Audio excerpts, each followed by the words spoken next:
When my friend's mom found me in the pool, what happened next? The water was cold against my skin, but I didn't care anymore.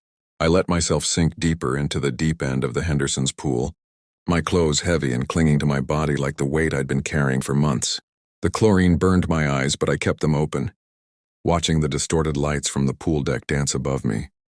This was supposed to be a party, a celebration of summer and friendship, but all I felt was the crushing loneliness that had been suffocating me since my dad left, and my mom stopped seeing me as her son and started seeing me as just another burden she couldn't afford. I had snuck away from the noise and laughter, from Marcus and the other kids who seemed to move through life so effortlessly, their biggest problems being which college to choose or which car their parents might buy them. They didn't know what it was like to wear the same 3 shirts to school on rotation, or to pretend you weren't hungry during lunch because your food stamps had run out 5 days before the month ended.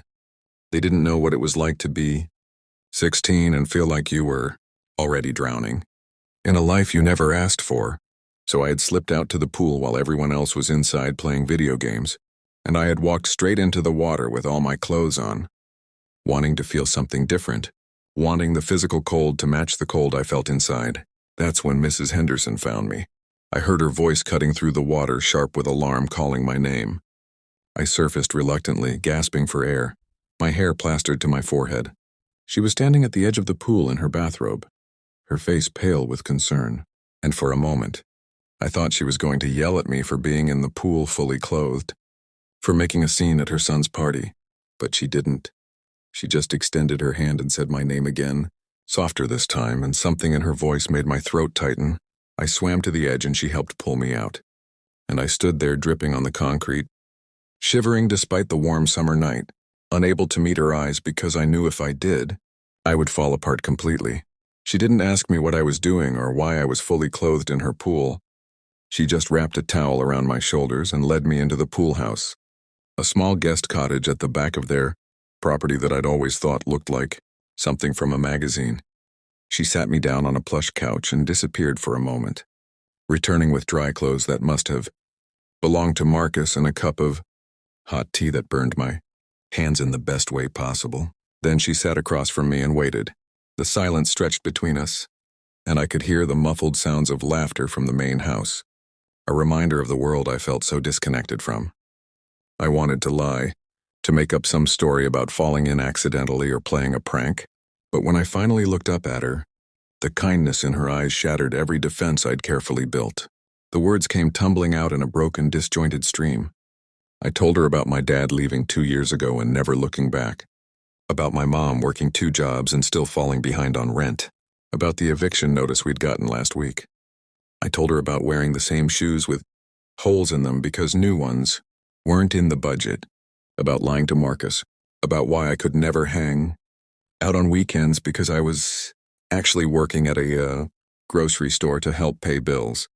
I told her about the crushing shame of being the scholarship kid at our private school, about feeling like an imposter every single day, about the teacher who had pulled me aside last week to ask if everything was okay at home because my grades were slipping and I looked tired all the time.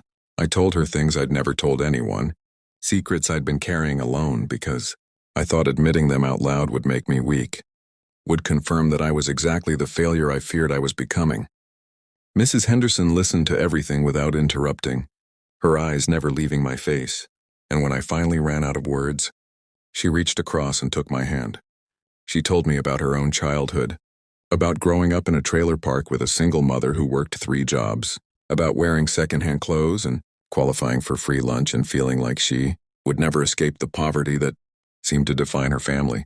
She told me about the teacher who had believed in her, who had helped her apply for scholarships, who had driven her to college interviews when her mother couldn't take time off work. She told me that she understood the weight I was carrying because she had carried it too, and that the shame I felt wasn't mine to bear because poverty wasn't a moral failing. It was a circumstance, and circumstances could change. Then she said something that shifted everything inside me. She told me that she and her husband had been talking for months about starting a mentorship program for students at Marcus's school who might be struggling financially, and she asked if I would be willing to be the first participant. She explained that it wasn't charity, it was investment in potential. And she had seen my potential from the first time. Marcus had brought me home 3 years ago.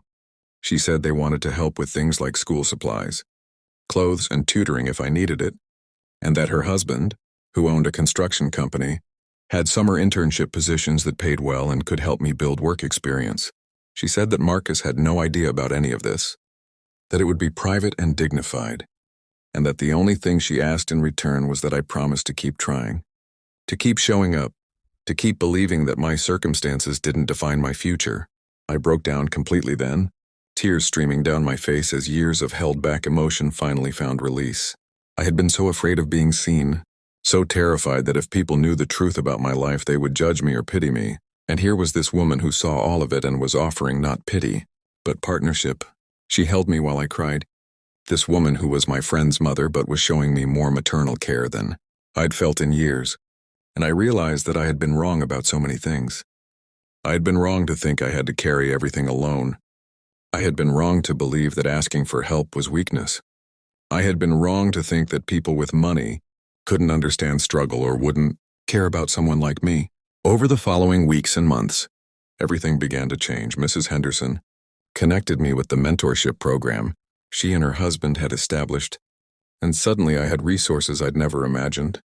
I got new shoes, proper school supplies, and access to a tutor who helped me catch up in the classes where I'd been falling behind. Mr. Henderson gave me a summer job at his construction company that paid more than my grocery store position and taught me valuable skills. But more than the material help, what changed everything was having adults in my life who believed in me, who saw past my circumstances to who I could become. Mrs. Henderson checked in on me regularly, asking about school and my mom and how I was really doing. And for the first time in years, I had someone I could be honest with about the hard days. My relationship with my own mother began to improve too. With less financial pressure on me, I could actually be her son again. Instead of another wage earner trying to keep us afloat, we started having dinners together again. Real conversations where we talked about more than just bills and problems. She cried when I told her about the Hendersons helping me, not from shame but from relief that someone was looking out for her son when she felt like she couldn't do it alone. And Marcus, when he eventually found out, wasn't weird about it at all. He just punched my arm and told me he wished I'd said something sooner because his parents were always looking for ways to help people, and I was basically family anyway. My grades improved dramatically. With proper support and less stress, I rediscovered the love of learning that had gotten buried under survival mode. My teachers noticed the change, and my guidance counselors started talking to me about college options that I'd previously thought were impossible dreams. The Hendersons helped me understand the scholarship and financial aid process, and Mrs. Henderson spent hours helping me craft college essays that told my story honestly without making it sound like a plea for sympathy. She taught me that my struggles weren't something to hide but rather evidence of resilience and determination that colleges valued. If this story is touching your heart, if you've ever felt alone in your struggles or wished someone would see you for who you really are, please take a moment to like this video and share it with someone who might need to hear it today. Your engagement helps this message of hope reach people who are still waiting at the bottom of their own pools, wondering if anyone will notice they're drowning. Let's create a community where kindness isn't rare, where people look out for each other, where no one has to struggle alone. Senior year, I applied to 15 colleges and got accepted to 12 of them, including 2 Ivy League schools. When the acceptance letters started arriving, Mrs. Henderson cried almost as much as my mother did. The day I got my full scholarship offer to a prestigious university, Mr. Henderson took me and Marcus out for dinner, and he gave a toast to hard work and second chances and the power of community. But I knew the truth. It wasn't just hard work that had gotten me there. It was a woman who had found a drowning kid in her pool and had decided to pull him out, to dry him off, to sit with him in his pain, and to help him build a different future. The night before I left for college, Mrs. Henderson invited me over for a private dinner. She gave me a care package filled with dorm supplies and snacks, but tucked inside was a letter. In it, she wrote about that night at the pool, about how scared she had been when she saw me in the water, about how she had prayed she wasn't too late. She wrote that watching me transform over the past 2 years had been one of the greatest joys of her life, and that she wanted me to know that I always had a family in them, that their home was my home, and that she expected regular updates about my college adventures. At the bottom, she had written something that I've carried with me ever since. Sometimes we all need someone to pull us out of the water and remind us that we're meant to swim, not sink. Before I share how this story ends, I want to ask you something personal. Have you ever been saved by an unexpected kindness? Has someone ever reached into your darkness and pulled you toward light? If this story resonated with you, please take a moment to share your own experience in the comments below. Your story might be exactly what someone else needs to hear today. Let's fill this space with hope and remind each other that we're not alone. I'm in my final year of college now, studying social work because I want to spend my life being for other kids what Mrs. Henderson was for me. I go back to visit the Hendersons during every break. And Marcus is still one of my best friends. Though now we talk about adult things like careers and relationships instead of video games and weekend plans. My mom is doing better too. She went back to school part-time and got a promotion at work. And we moved into a better apartment in a safer neighborhood. She tells everyone that she's proud of me, and I finally believe her. But the most important thing I learned from that night in the pool, from everything that came after, is that being seen can save your life. For so long I had made myself invisible, convinced that my struggles were mine alone to bear, that reaching out was weakness, that no one would care about a poor kid trying to survive in a rich kid's world. Mrs. Henderson taught me that vulnerability isn't weakness, it's the bridge to connection. She taught me that there are people in this world who will see your pain and won't turn away, who will sit with you in it and help you find your way out. She taught me that circumstances don't define character, that struggle can build strength, and that accepting help doesn't make you less than, it makes you human.